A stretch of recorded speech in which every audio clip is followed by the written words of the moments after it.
നമസ്കാരം. Big boss Malayalam season 7 weekend review പറയുന്നതിനെക്കാട്ടി ഏറ്റവും ഇമ്പോർട്ടന്റ് ആയിട്ടുള്ള ഒരു സംഭവമാണ് ഈ പറയുന്ന ഇന്നത്തെ വീക്കെൻഡിൽ ഏറ്റവും അവസാനം ആര്യൻ കാണിച്ച വൃത്തികേടിനെ കുറിച്ച് സംസാരിക്കണം നമുക്ക്. അതാണ് മെയിൻ കാരണം. ഒന്നാമത്തെ കേസ് നിങ്ങൾ ശ്രദ്ധിക്കുക, അത് എപ്പിസോഡിൽ കാണിച്ചിരിക്കുന്നു. അതിനർത്ഥം അതൊരു ചെറിയ വിഷയമല്ല, അതിനി പടരാനുള്ള ചാൻസസ് വളരെ കൂടുതലാണ്. ഒരു അണ്ടർവെയറും ഇട്ടുകൊണ്ടാണ് ഒരു പെൺകുട്ടിയുടെ പുറത്തേക്ക് അവൻ കയറി കിടക്കാൻ വേണ്ടി പോയത്. കയറി കിടന്നു എന്ന് തന്നെയാണ് ഞാൻ പറയേണ്ടത്. അവൻ ഇട്ടിരിക്കുന്ന നിക്കറ് ഞാൻ അണ്ടർവെയർ ആയിട്ടേ കൂട്ടുന്നുള്ളൂ. ഇത്രയുള്ള ഒരു ഇറക്കവും ഇല്ലാത്ത ഒരു സംഭവം ഇട്ട് അവൻ ആ റെനയുടെ പുറത്ത് കയറി കിടക്കാൻ വേണ്ടി പോകുന്നു. റെന അവിടെ കിടന്ന് കരയുന്നു, പേടിച്ചു പോയി എന്ന്. അല്ല, ഇവൻ ആരാ ലൈസൻസ് കൊടുത്തത്? ഈ ലാലേട്ടനും ഈ പറയുന്ന ബിഗ് ബോസ് ക്രൂ മെമ്പേഴ്സും കൂടി ലൈസൻസ് കൊടുത്തു വിട്ടു. നിന്റെ തോന്നിയാസം നീ കാണിച്ചോ? ഞാൻ കുറച്ചു മുമ്പ് രാവിലെ ഒരു വീഡിയോ ഇട്ടിരുന്നു. ഇവർക്ക് ലൈസൻസ് കൊടുത്തു വിട്ടിരിക്കുകയാണ്, നിനക്ക് സൗകര്യമുള്ളത് ചെയ്തു എന്നുള്ള രീതിയിൽ. ഇവിടെ ഒരു പ്രായപൂർത്തിയായ ഒരു പെണ്ണിന്റെ പുറത്ത് അത് കിടന്ന രീതി നിങ്ങൾ കണ്ടല്ലോ. ആ ഫോട്ടോ ഞാൻ അവിടെ വയ്ക്കാം. ആ പെണ്ണ് അവിടെ കിടക്കുകയാണ്. അവൻ വന്ന് അവളുടെ ഇവിടെ കൂടി ഇങ്ങനെ വെച്ച് കൈ വെച്ച് കയറി ഒരു കാലെടുത്ത് അവളുടെ കാലിന്റെ അകത്തോട്ട് വെച്ചു. ആ സമയത്താണ് ആ പെൺകുട്ടി റെന എന്ത് ചെയ്തു? ഞെട്ടി എണീറ്റ് പോകുന്നത്. വെൽഡൺ. അനുമോള് പറഞ്ഞപ്പോ ഭയങ്കര കടിയായിരുന്നല്ലോ. യവനെന്നൊരു കാമ കടുവയാണെന്നേ. യവൻ ഒരു ഞരമ്പനാണ്. അവൻ ഈ ചെറുക്കൻ എന്ന് പറഞ്ഞ ഒരു ഞരമ്പനാണ്, മനസ്സിലായോ? 10-22 വയസ്സുള്ള ഒരു ഞരമ്പനാണ്. ആ മാമീരെ വേക്കിലാണ് നടക്കണോ അവന്റെ പരിപാടി. മാമീരെ വേക്കിൽ നടക്കുകയും എടുക്കുകയൊക്കെ ചെയ്തപ്പോൾ ഇവിടെ ആരും കമാന്നൊരു അക്ഷരം മിണ്ടാനില്ല. ഇപ്പൊ എന്ത് ചെയ്തു? അവന്റെ വൃത്തികേടുകൾ, അവന്റെ ഞരമ്പത്തരം ഇപ്പൊ ആ പെൺകുട്ടിയുടെ അടുത്ത് കാണിച്ചു. ഇത് സംഭവിച്ചത് എങ്ങനെയെന്ന് പറയാം.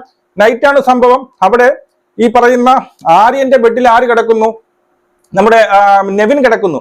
നെവിനെ വന്ന് എഴിച്ചു മാറാൻ എനിക്ക് കിടക്കണമെന്ന് പറഞ്ഞാൽ നെവിനെ ഒരു ചവിട്ട് കൊടുക്കുന്നു. നെവിൻ മാറാത്തതുകൊണ്ട് നെവിന്റെ പുറത്ത് കിടക്കാൻ അവന് തോന്നിയില്ല. ആ സമയത്ത് നെവിനെ മാറ്റാൻ വേണ്ടിയിട്ട്, നെവിന്റെ പുറത്ത് കിടക്കാൻ വേണ്ടിയിട്ട് ഈ കാമക്കടുക്ക് തോന്നിയില്ല. കാരണം ആണുങ്ങളെ ഇഷ്ടമില്ല, പെണ്ണുങ്ങളെ മാത്രമേ ഇഷ്ടമുള്ളൂ. അവൻ നല്ല സ്ട്രൈറ്റ് ആണ്, അവൻ ഗെയ് ഒന്നുമല്ല. അതുകൊണ്ടാണ് പെണ്ണുങ്ങളെ ഇഷ്ടമുള്ളൂ. എന്ത് ചെയ്തു?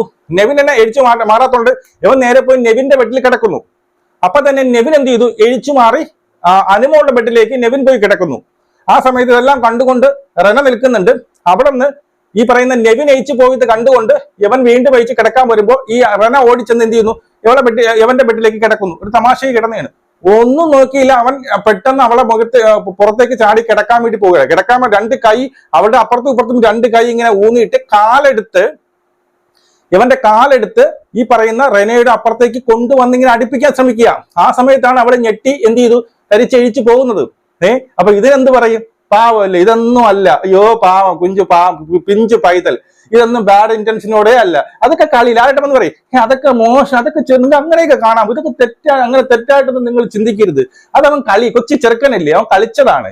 അങ്ങനെ നിങ്ങൾ ചിന്തിക്കാൻ എന്ന് വേണമെങ്കിൽ പറയും. മനസ്സിലായോ? എന്ന് വേണമെങ്കിൽ പറയും. ആ ഒരു ഫോട്ടോ, ആ ഒരു സംഭവം കണ്ടാൽ ആർക്കും പിടിക്കത്തില്ല. ഈ പറയുന്ന റെനയുടെ ഒരു കാമുകനുണ്ടല്ലോ, അവനിത് ഇഷ്ടപ്പെടുവോ? റെനയുടെ വീട്ടുകാരുണ്ടല്ലോ, അവർക്ക് ഇഷ്ടപ്പെടുവോ? ഒരു പെൺകുട്ടിയുടെ മേളിൽ അണ്ടർവെയർ ഇട്ടുണ്ടോ എന്ന് കയറി കിടക്കാൻ? അവൻ ഇട്ടിരിക്കുന്ന അണ്ടർവെയർ ആണ്. ഞാൻ അങ്ങനെ പറയുള്ളൂ, അണ്ടർവെയർ തന്നെയാണ് ഇട്ടിരിക്കുന്നത്. ഒട്ടും നീളമില്ലാത്ത പേരിനൊരു നിക്കറ്, പേരിന് ആ ഭാഗം മാത്രം മറക്കാൻ വേണ്ടി ഒരു കുട്ടി നിക്കറ്. ഈ നിക്കറ് ഇട്ടുകൊണ്ടാണ് അവൻ ഇവിടെ അങ്ങോട്ടും ഇങ്ങോട്ടും ലാത്തുന്നത്. പാതരാത്രി ഈ പറയുന്ന മാമിയിലോട്ടത്താണ്. ശരി, ഓക്കെ, എന്തോ ചെയ്തോ, അവർക്ക് ഇഷ്ടമല്ല. നിങ്ങൾ രണ്ടുപേർക്കും, നിങ്ങൾ രണ്ടൊരു പ്രായപൂർത്തിയായവരല്ലേ, അവർക്ക് എന്തും ചെയ്തുകൂടെ? നിങ്ങൾ ആരാ ഒളിഞ്ഞു നോക്കാൻ പോകുന്നുള്ള കാര്യങ്ങളല്ലേ ഇവിടുത്തെ ഈ പറയുന്ന വാദങ്ങള്.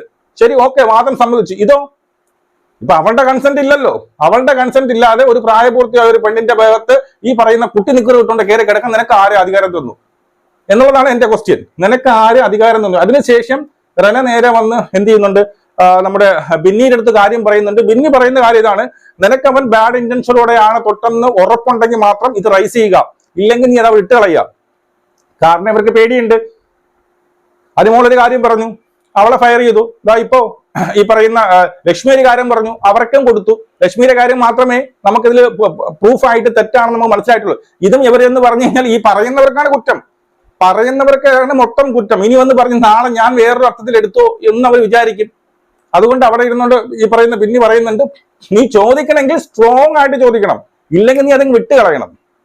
നിനക്ക് അങ്ങനെ ഒരു ഫീൽ ഉണ്ടായിട്ടുണ്ടെങ്കിൽ നീ സ്ട്രോങ് ആയിട്ട് പിന്നെ ചോദിക്കണം. ഇനി കുറെ പറയും അവളപ്പോ അവിടെ ചിരിച്ചുകൊണ്ടല്ലേ, അപ്പൊ ആരും ചിരിക്കേ ഉള്ളൂ. ആ സമയത്ത് പെട്ടെന്നുള്ള ഒരു റിഫ്ലക്സിലാണ് അവൻ കയറി. ഒട്ടും ആരും പ്രതീക്ഷിക്കാത്ത, കാരണം ഇവൻ ഇങ്ങനെ ഒരു ചേഷ്ട ആ വീട്ടിലുള്ള ഓരോരുത്തരും ചെയ്യില്ല. ഒരാണും ഇതുപോലുള്ള ഒരു വൃത്തികേട് ആ വീട്ടിലുള്ള ആരും ചെയ്യത്തില്ല, യവനേ ചെയ്യുള്ളൂ. കാരണം ഇവന് ലൈസൻസ് കൊടുത്തു. നിന്റെ നിന്റെ തോന്നിയാസം മൊത്തം കാണിച്ചോ. നീ തുണിയില്ലാതെ ഇവിടെ നടന്നാലും ഇവിടെ ഒരു പ്രശ്നമില്ലാന്ന് ലൈസൻസ് കൊടുത്തു Bigg Boss. Bigg Boss licence കൊടുത്തത് ഇതിനു വേണ്ടി തന്നെയാണ്. യവൻ ഇതല്ല, ഇതിന്റെ അപ്പുറമുള്ള കുൽസിതങ്ങൾ ചെയ്യാൻ വേണ്ടിയുള്ള ലൈസൻസ് ആണ് കൊടുത്തത്. അതിന് രാവിലെ പറഞ്ഞതേ ഉള്ളൂ. ഇന്ന് രാവിലെ ഈ വിഷയം ഞാൻ ചർച്ച ചെയ്തതേ ഉള്ളൂ. ഞാൻ അപ്പോഴും പറഞ്ഞു, യവൻ ഈ ലൈസൻസ് കൊടുത്തിരിക്കുന്നത് അല്ലെങ്കിൽ യവനെ പുറത്താക്കാതെ യവനെ പിന്നെ എന്ത് ചെയ്തു, യവനൊരു ഫേവറിറ്റിസം കാണിച്ച് യവനെ ഇവിടെ നിർത്തുന്നത് ഇതുപോലുള്ള കുൽസിത പ്രവർത്തികൾ കാണാൻ വേണ്ടിയിട്ടാണ്. ഇത് ഒരു കണ്ടന്റ് ആയിട്ട് വരാൻ വേണ്ടിയിട്ടാണ്. അതുപോലെ തന്നെ കാണിച്ചു. അല്ലെങ്കിൽ അവന് എത്ര വിവരമുണ്ട്. വിവരം എന്ന് പറയുന്ന ഒരു 7 അയലത്തൂടെ അവന്റെ പോയിട്ടുണ്ടോ? ഒരു പെൺകൊച്ചിന്റെ പുറത്ത് ഒരു കുട്ടി നിക്കറ് വിട്ടുകൊണ്ട് ചാടി വീണ് കിടക്കാൻ വേണ്ടിയിട്ട്. അല്ലെങ്കിൽ ഞാൻ കിടക്കാൻ പോകുന്നു എന്ന് ആക്ടെല്ലാം കാണിച്ചത്. അവൾ അപ്പൊ ചാടി എണീറ്റില്ലായിരുന്നു, ഇവൻ കിടക്കുമായിരുന്നു. ഇവ അവരുടെ പുറത്തുകൂടി കിടക്കുമായിരുന്നു. നിങ്ങൾ ആലോചിച്ചു, ഒരു അന്യപുരുഷനാണ് അവൻ. അതൊരു അന്യപുരുഷനാണ്.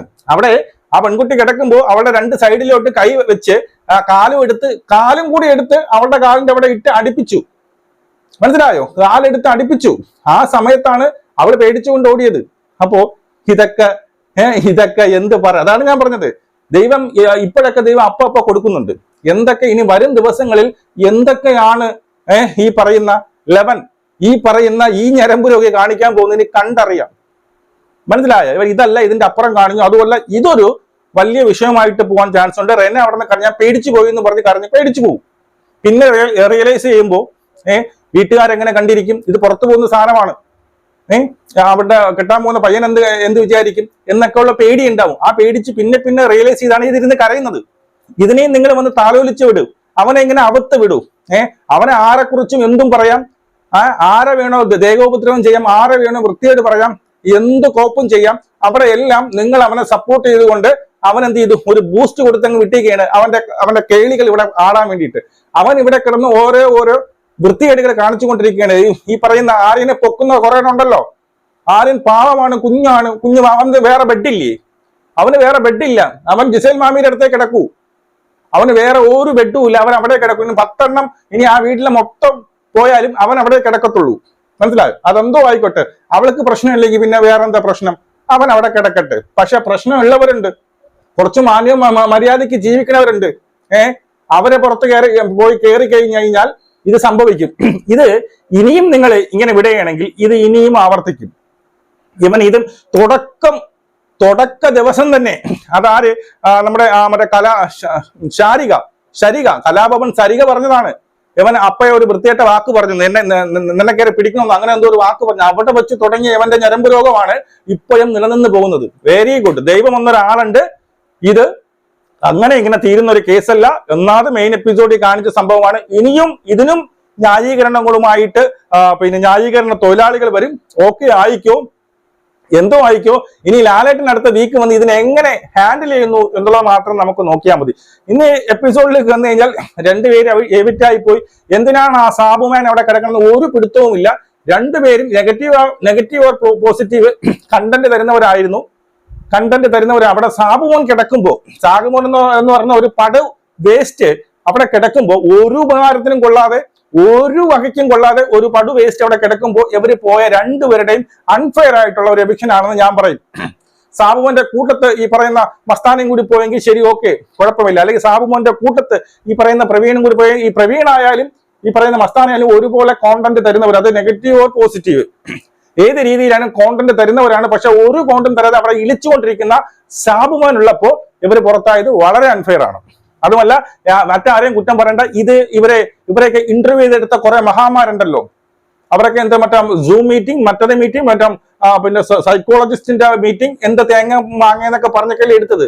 അവർക്ക് കിട്ടിയ 8ന്റെ പണിയാണ് ഇത് എന്ന് പറയാം. അതുപോലെ നാളത്തെ ടാസ്ക് പറയുകയാണെങ്കിൽ നാളെ തൊട്ട് ഈ പറയുന്ന ഹോട്ടൽ ടാസ്ക് ആണ്. അവിടെ മുൻകാലങ്ങളിലുള്ള പലരും വരുന്നു എന്ന് പറയുന്നു. ഷിയാസ് കരീം ഒക്കെ വരുന്നു എന്ന് പറയുന്നു.